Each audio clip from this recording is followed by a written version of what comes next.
In the beginning, God created the heavens and the earth. Now the earth was without form and void, and darkness was over the face of the deep. And the Spirit of God was hovering over the face of the waters.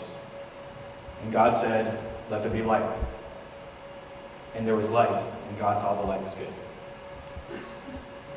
Hi, my name is Jacob Olsen. I'm a junior here at the University of Alabama. I study design and technology with a lighting design concentration. Today we're going to be discussing changing your perspective on light can reframe the world around you. So let's talk about it. First, a little bit about me. I am one of two children. My little sister, she's my best friend. We moved around a lot, and I had the privilege of getting a lot of support from my family to pursue design, and specifically lighting design. And then the picture to the right there, just always, looking like a boat. So lighting design, it can be broken up into all aspects of life. If you've ever been to a concert, if you've ever been to a theater event, if you've ever walked into a room, you've seen something that has to do with lighting. If you look to the picture on your left here, this is a production called Bat Boy the Musical. It's fascinating. The script was very descriptive on what you were supposed to feel in this moment. It may not be said specifically by the actors, but it's specifically said in the script. It's supposed to be uneasy, it's supposed to have tension, it's supposed to carry you with a sense of unease about the situation. So how do I translate that? The picture to the right is a worship service for nearly 6,000 students in Glorieta, New Mexico. Ministry has always been on my heart, and I actually just applied for a job with the International Mission Board, and if that doesn't work out, I'm hoping to work with the Peace Corps. And if you've ever been to a bar called Rounders, I'm sure most of you have, that's also where I work. This is, bummer, didn't translate through. Well, this was actually going to be a clip of Parents Weekend, where we see a lot of parents just getting real turned up in Rounders. And it's really fun because I get to build the night with you, and the longer you stay, the more money goes in my pocket, so I always love people that go to Rounders. So what is light? Light is harsh, it's intense, it's penetrating, it's sometimes mean.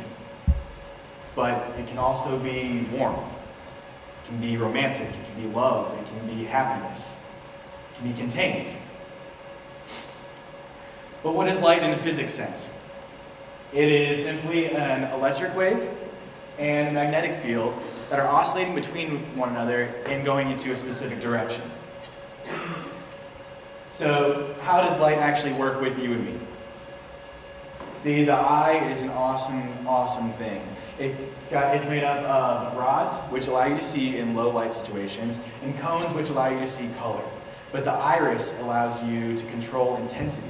So that's what keeps you from being able to not see or actually see more when you're out in sunlight. So let's have a real life example on how lighting affects you. The show 13 Reasons Why. Netflix. It's pretty good. I actually just finished today. So in this show we see, this is not a spoiler, there is a girl that has died.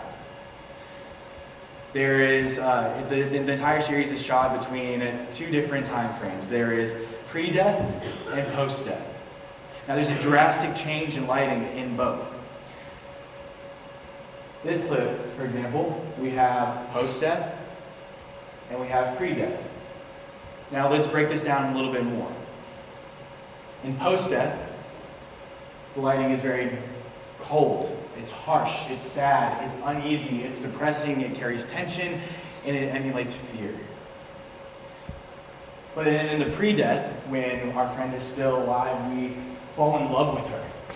She has warmth and happiness, joy, and it's full, and it's got energy, excitement. You get to know the character, you get to know the world that she's in. And that's what breaks your heart even more in the post-death. So what's the problem that we face here? What was my study? Approximately 44% of all college students show symptoms of depression.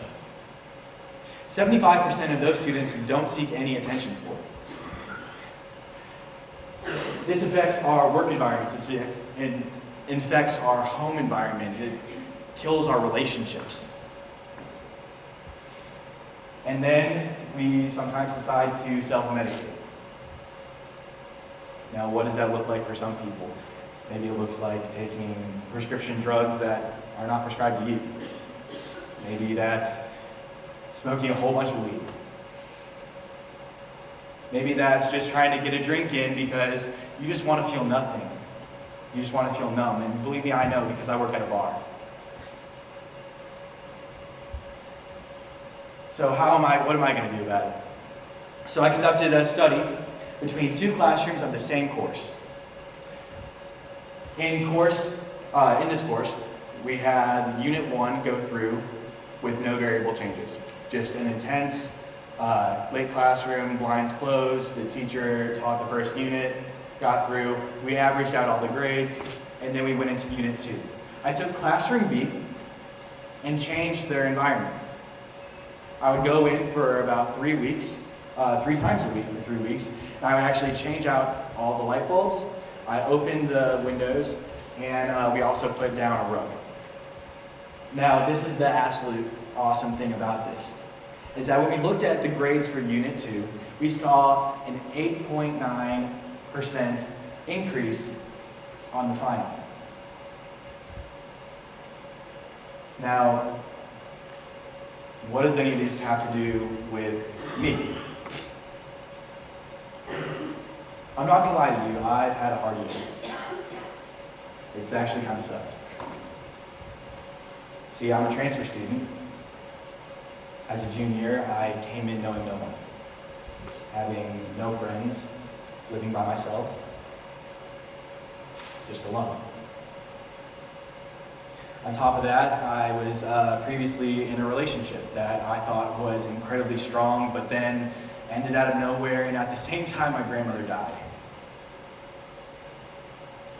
Upon other things, I faced an injury that took me out of rowing for a while. I rowed for the University of Alabama. And then there were also family illnesses, so it's been a year. And so I would go to my apartment, I would sit there with the blinds closed, open up a book, turn on a lamp, and just read, and then maybe go to bed, maybe have a drink. And there was a drastic shift in me. My parents noticed it. My mom called me and she said, "What are you doing?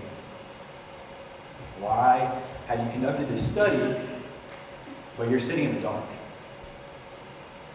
And that kind of blew my mind. I'm sitting here going, I'm trying to preach this de-stress and live this light in life, but I'm not even living it myself. So I took some action. I changed out all the light bulbs, it's as easy as that, to a much warmer tone. I took down my blinds.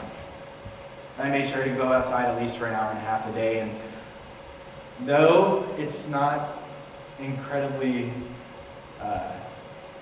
different, it's a change.